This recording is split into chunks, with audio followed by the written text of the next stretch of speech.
Well, hello everybody. Here I am. It is Wednesday. Today is just a beautiful, perfect day. Blue skies, clear blue skies, chilly temperatures, but the sun is bright and shining. The birds are singing. I mean, it's just a great day to be outside. And it is spring break, and we have been waiting for this break anxiously.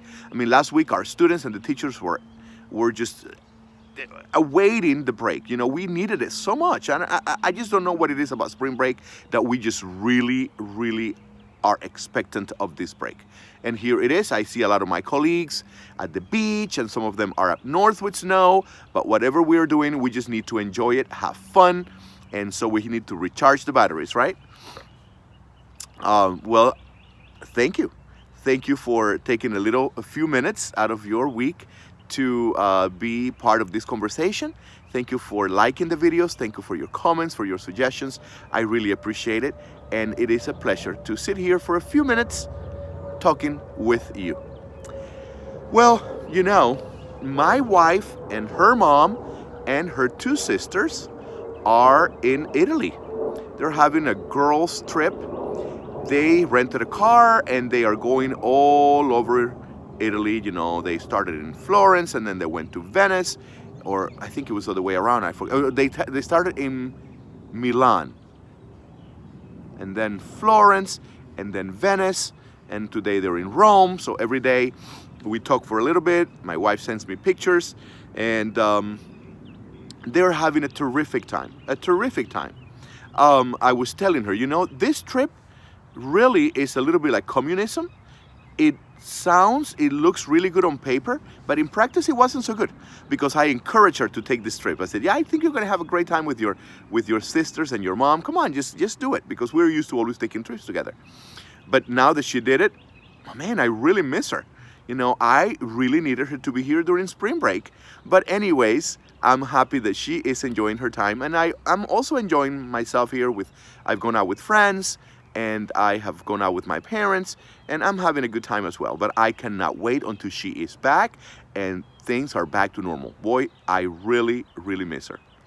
But Judith, I'm glad that you're having a great time, and your pictures are awesome. They are absolutely fantastic. Today's topic, you know, is something very simple, something very short, very light.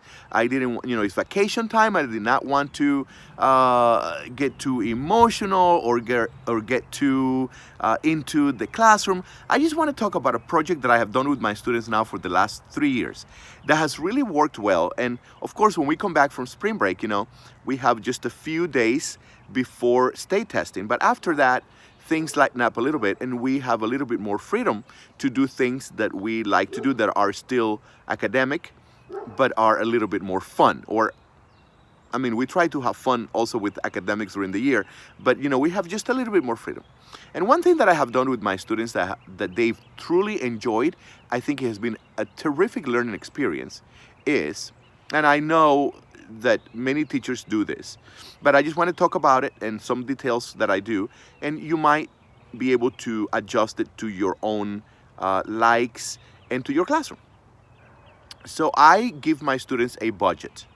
I normally have done $20,000, but this year I'm going to reduce it. And I say, you know, we start step by step. Of course, I have to guide this, and then I let them loose. We plan a vacation. So these are $20,000, and you're going to spend 2 weeks. Whatever is left, you can save. So they're going to spend 2 weeks. So we start by planning what city are they going to fly from, you know? So they have to decide if they're going to drive to a close airport, if they're going to fly from the city. So they have to find, so I give them a few websites, and they have to research flights. And then from the prices that they get, they decide what airport to leave. If they have to take a taxi to the airport, they have to take a lift, whatever it is, they have to also figure out that money. So they go step by step in planning a vacation. So we start with the flights. We decide on the dates. I tell them, you know, be flexible, because sometimes if you leave on a specific day of the week, you can save some money. So they search like 4 different dates, possible dates, and the lengths. So they search the flight, they search all of that. Then once they decide on the flight, and they, of course, they're writing everything down, because at the end they produce a presentation that they do in front of the class, a PowerPoint, that they have a lot of pictures from the place, and where they're going to stay, and how much they're, everything that they found. So they start with the flights, then they start with hotels, and they decided they're going to go from place to place, or if they're going to stay in one hotel and then do day trips. So I guide them through all of that, because I am a traveler. So I really get excited about this. They also have to check the hotels, that they decide what kind of hotel to stay, if the hotel includes breakfast. If it doesn't include breakfast, then they have to have a budget for breakfast as well. What are the amenities of the hotel, so they have to decide on that.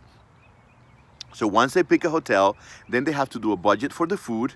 Are they going to have 3 meals a day? Are they going to have 2 meals a day? Is anything included? So they have to research certain restaurants.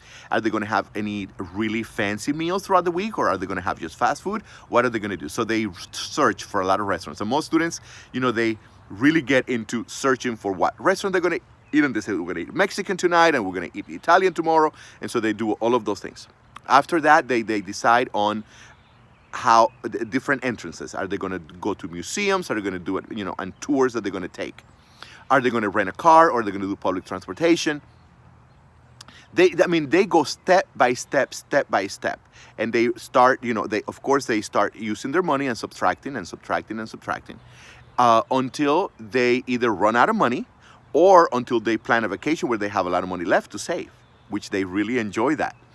So a few reasons why I do it. First of all, I want to instill in my students a love for traveling, because traveling is my life. So that's number one. Number two is that things are not free. Things cost money. And so they get to know, oh, this is real. This is something that, this is the way that the world works.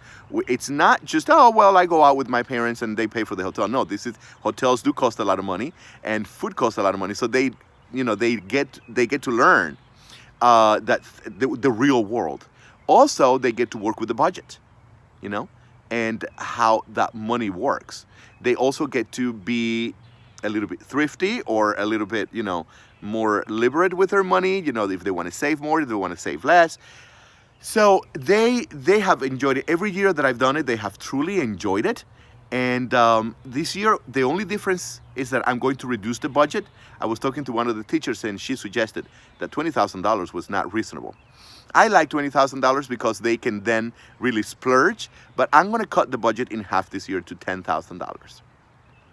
So that's just one idea of something that I do in the classroom. I hope that maybe you could use it in your classroom. If you have any questions about specifics, you can always email me, or you can leave it in the comments, and I will get back at you with more details, because there is a rubric that goes with it. And it really is a worthwhile project for students. And it's not only math, but it really is a well-rounded project for a child to do, and very good information for later on when they can actually take a vacation. And it really also pushes them to, oh, one day I can actually do this. If I make enough money, I can take this nice vacation. So I hope that it is useful to you, and you can adjust it and make what you want of it in your classroom.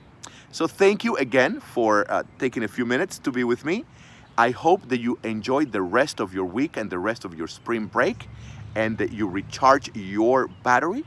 And I will see you next Wednesday. Goodbye, and keep enjoying.